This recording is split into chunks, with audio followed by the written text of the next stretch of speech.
Yo,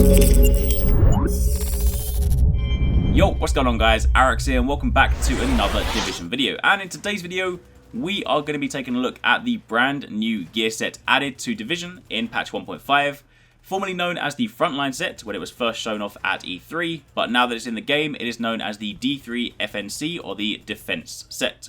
Basically, a set designed for those of you guys that like to run with the Ballistic Shield and play tank. So in this video, I'm going to take a look at what it can do and talk about some of the other stuff that you guys need to know. So if you do enjoy this, you do find it helpful, then a like would be super appreciated. Definitely let me know what you guys think of the set in the comments down below. I have personally been having a lot of fun messing around with this. However, for those of you guys that want to get this yourself, if you are currently playing the PTS, then from my personal experience, this seems to come from the survival caches. You may well be able to get it elsewhere, but seeing as I've been playing basically nothing but survival, that is where I've got my pieces from. So whether you win survival and you extract, or whether you just die and you just get some of the caches as a reward, they have a chance to drop from the gear set caches.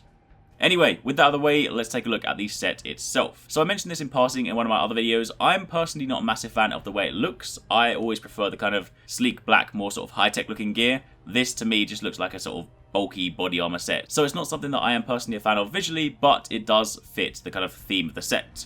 Your 2-piece set bonus is plus 15% protection from elites, which is of course going to come in handy because you are going to be up at the front with your shield taking a lot of shots.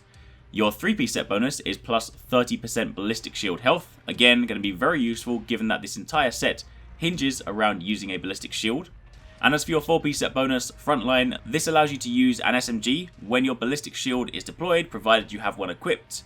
However, the counter to this is that your SMG crit chance is then reduced to 0%. It's also worth noting that if you have an SMG equipped, then you can only use an SMG with a ballistic shield. You don't have the option to swap between your sidearm or your SMG, and nor can you equip your sidearm and then pull out the shield and use it with that. If you're going to be using this set and you have an SMG equipped, that is the only thing you can use with your shield.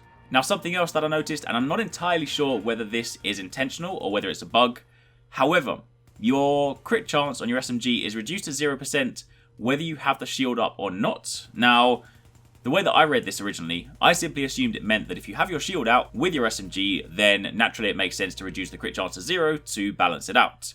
However, if your shield is then destroyed and you then have to fall back to using the weapon, I would imagine the crit chance would be restored. However, as it currently exists in game, that is not the case.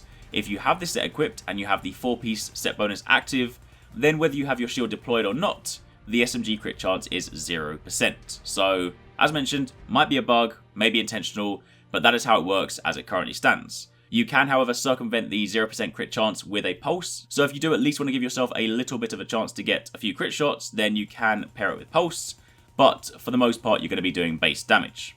Now it's worth calling out that the build I'm currently running with is in no way min-maxed. This is literally the first 4 defense pieces that I got, so I rolled a few of them to kind of put some stamina and some armor on them, but beyond that it's not ideal rolls. Of course, if you are going to spec for this set, you are going to want to throw in performance gear mods to bolster your ballistic shield health. However, when choosing your ballistic shield skill, you'll of course know that there are 3 mod options. I would heavily recommend the Assault Shield option. Now the Assault Shield, the description for this reads, equips a shield that grants the user's sidearm increased damage, knockback, increased accuracy and faster reload speed. And while the SMG is not a sidearm, in the context of this set, it is in fact considered one. So that means you gain the damage boost and all the other effects in the process, which is pretty potent. I would also recommend, if you're going to run this set, I didn't actually have one because of course this is just the PTS, I foolishly went through and dismantled a lot of my items to give myself some inventory space for all the survival stuff I've been doing, but I would highly recommend running this with a resourceful high-end backpack. The reason for that is because the resourceful perk makes it so that all the healing that's applied to you is also applied to your skill objects. So if you use a medkit, you use first aid, or someone heals you, then it also heals your shield. And again, seeing as this entire set revolves around using a shield, it's in your interest to make sure you can keep it alive as long as possible. Now, that is the actual set, but how does it actually work in practice? And the answer is actually very, very good. The shield is most definitely viable ever since patch 1.4. They did some really good work on it. It's really good to use, really fun to use, and it's also a genuine way to juggle and manage aggro.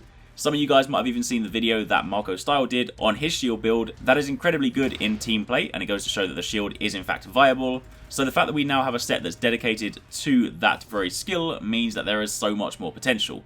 In my testing, I ran through a few different challenge mode missions, underground, things like that, and I can basically face tank a lot of things. You do still need to be careful. You want to watch out for flanking enemies, because if they get behind you, then you don't have a means to protect your back. But given that shields are a lot stronger, plus you have the bonus health from the 3-piece, then you do have the flexibility to basically just walk towards enemies and spray them down. And you kind of need to do that because the SMG, when hip fired, is not the most accurate thing in the world, so you're not going to be as pinpoint accurate as, say, if you're using a sidearm. So this is designed realistically around rushing down your enemy with a shield and just, you know, fighting them face to face. So had a lot of good results with that. With regards to the Dark Zone, I haven't had a chance to do too much PvP yet because it's currently in the PTS, and I think a lot of people are just playing survival.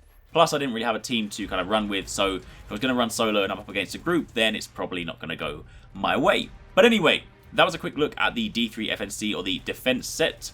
That'll be part of patch 1.5, so when that goes live across the board for everyone, then that is something you're going to want to look out for. But for the time being, hopefully you guys enjoyed the video. If you have any questions, by all means let me know down below. But thank you very much for watching, take it easy, catch you next time, peace out.